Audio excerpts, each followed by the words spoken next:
Hello, I'm Richard with EV4U, and in this video series we're going to focus on a beginner's guide to DIY off-grid power. And what we mean by that is a setup that you can do yourself that will provide both AC and DC power off-grid for camping, RVs, a cabin, whatever. An off-grid remote scenario where you need power to run a variety of items, whether they be alternating current or DC current powered. We're going to go over all that. Kind of the main talking points will be how to determine your power needs. That's one of the things that I see the most, is that people are asking others, well, how many batteries do I need to run this or that? They don't know. Only you can know. And the only way that you can know is you're going to have to do a little bit of, investigating, a little bit of brain work. But we're going to walk you through exactly how to do that. And there's different possibilities of information provided by the different items that require power, and we will show you how to figure out the power requirements regardless of the information provided. And then, how are you going to power these things in a remote situation? Well, battery power. And the batteries can work in conjunction with some other source, whether it be solar, hydroelectric, wind, whatever it might be you have on your property or your location, or if you want it to be mobile. If you're mobile, then most likely it's going to be wind or solar. But we'll talk about how much of this power, or a generator, could be generator, gasoline or gas, propane powered generator, whatever it is, what capacity do you need to charge those batteries to provide for those power needs? And this is all interrelated. And so we're going to talk about what you need to know to calculate those things. You just can't pull these answers out of thin air, and nobody else can for you. They can give you a rough idea or a guesstimate, but you'll save money and hassle if you know the big picture yourself. Okay? It's really very simple. You just need to have that formula presented to you. And then we'll give you real world examples of what we're talking about, and we'll answer your questions so that we will make this tailored, not just the fundamentals and the big picture, but also specific questions will be dealt with.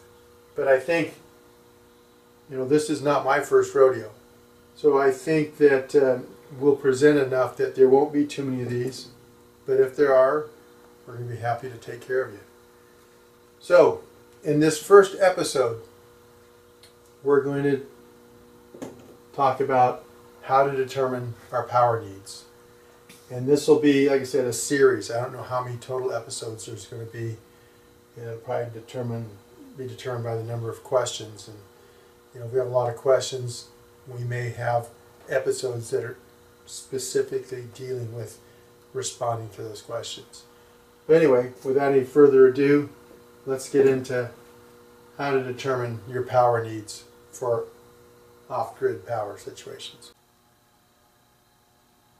Okay, so here we've got some items that, for example, that we need to be powered. Okay, so again, your situation will differ from everybody else's possibly. So you need to, list the items that you need to power. Here's just some things that I have in my travel trailer. Lights, fans, water pump, refrigerator, heater, air conditioning, the inverter, water heater, laptop, phone, and there's several more things if you stop and think about it. But this is just for example. So remember, we want to figure, the goal is to come up with the watt hours. That's the capacity that we'll need to provide. And so we're going to do it on a daily basis. So we're going to figure the power, how long we require that power, and the total per day, per 24 hours. Okay, so lights. So again, they'll list it, or somewhere you can find that information of what the power consumption is. And I happen to know that the lights that I'm using, and I have multiples, but per light,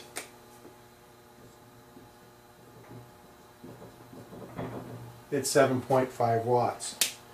So now I'd have to say, how many lights am I going to run and for how long? So let's say that I run 2 lights for 2 hours a day. So 2 lights would be 15 watts times 2 hours. There's 2 hours here.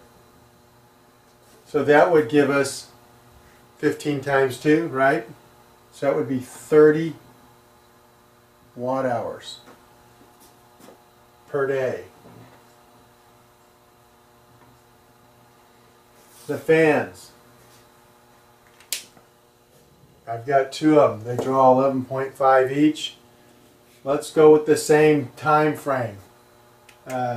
Let's say that I run 2 of them, and again, a total of 2 hours, and so that would be 2 would be 23 times 2, 46 watt hours per day. Okay, you getting the idea?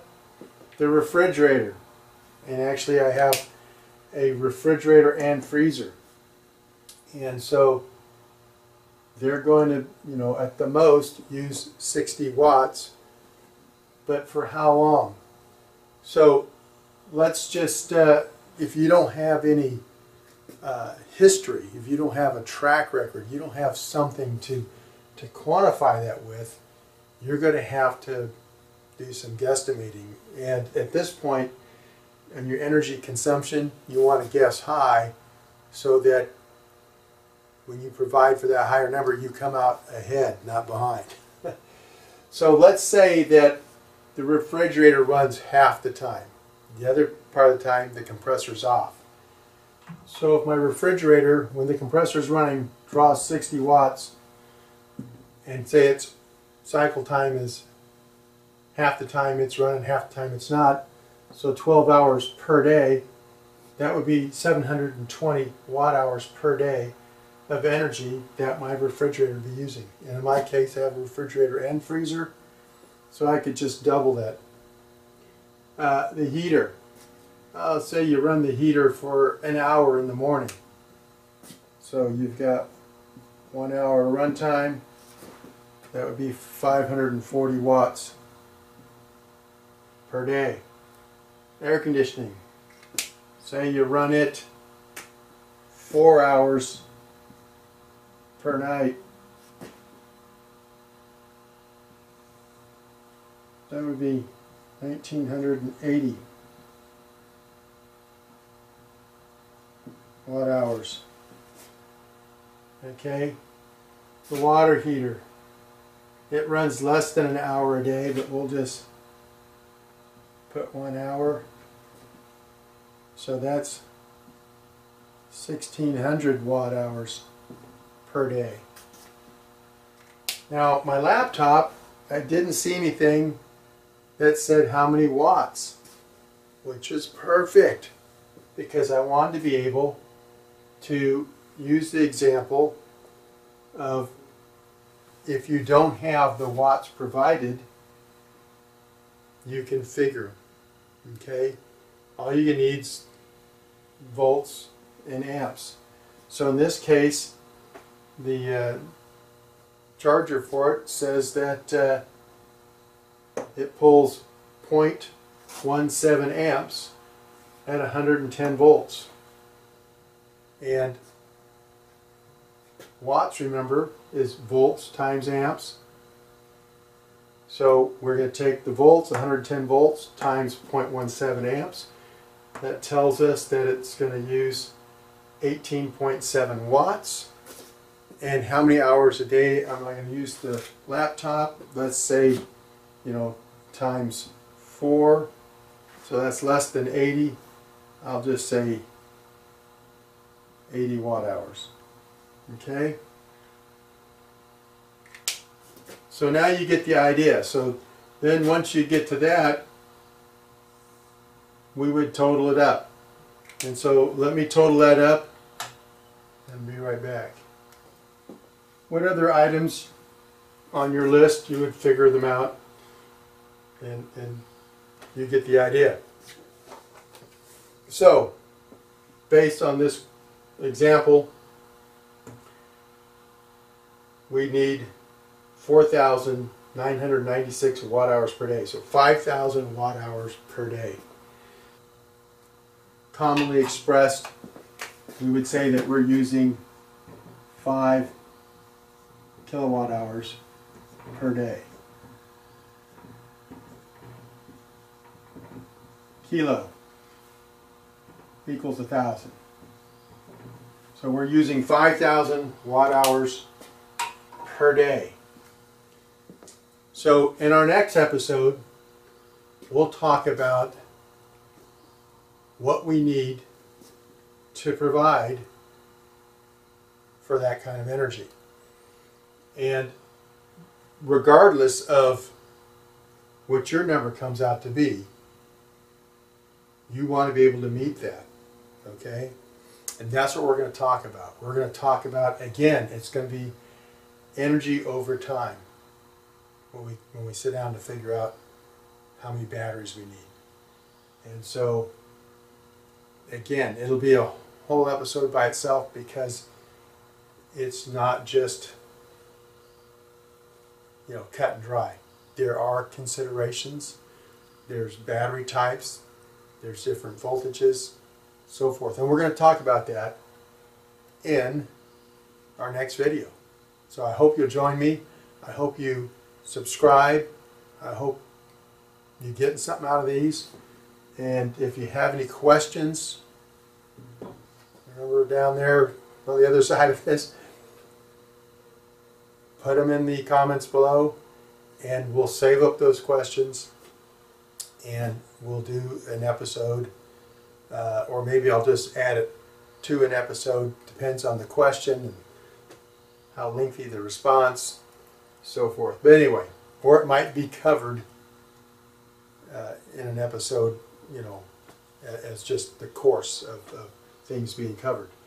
So anyway, I hope this is clear. The number one thing you need to do in this beginner's guide for a do-it-yourself off-road power, off-grid, you can tell I'm a long-time off-roader, used to saying the word, off-grid power, is you need to figure out what your needs are. What is my consumption? How much power do I need to provide? And the only way to do that is to go through based on the items that you are actually going to use. Not on what somebody else is using, but what you are using. And you either want to know the current and the voltage. So this is an AC item. My laptop plugs into the inverter. So That's why I rounded this up 4 hours, you know, because there's going to be a little bit of inefficiency in that inverter. The inverter at idle, when there's no load on it, it uses, and we skipped over that one, it uses 32 watts. I don't have that on all the time. It's usually on in the evening and it's on in the morning. You know, we'll use the microwave, the toaster, you know, the hair dryer, curling iron, whatever. I don't use those things, of course, but you know, the water heater, things like that are used at those times of day. And so we have the inverter on, flip a switch, it's on, it's sitting there, standby, doesn't use a lot of energy. So maybe a couple hours, you know, so 64, so, you know, 128 watts a day on the standby if it wasn't being used. But when it's being used, it's not 100% efficient. So if you're providing for this 495 watt load, it's going to consume more than 495 watts from your batteries. Okay? So we're going to talk about that kind of thing in our next episode. You know, you want to have margins. If we require this much, we're not going to develop a battery pack that only provides that much. So we'll talk about that, and we'll talk about other considerations on how we're going to meet these needs. But hopefully I answered the question of, you know, where do you start? And where you start is you're going to determine your power needs, the amount of power, how long you need that power, and then the total that you're going to need, you know, per day. So which is just basically the power times the time gives you those watt hours, which is watts over time. And the watt hours is what we're going to look at when it comes to our battery storage. We're going to want to know how much storage we're going to need and how long we want to provide it. So anyway, as I mentioned earlier, I hope this is beneficial to you. That's the whole objective here, is to provide information and to do it in a way that anybody can understand it. You know, the hardest thing when you're doing, whether it be, you know, converting a gasoline vehicle to electric, doing an off-grid situation, these lights seem to attract all sorts of insects, so I spend time swatting them when I'm down here. But anyway, the objective is to do it at that basic level, a beginner's guide. And you'd be surprised how many people don't think of themselves as being beginners and don't understand that big picture and the fundamentals necessary.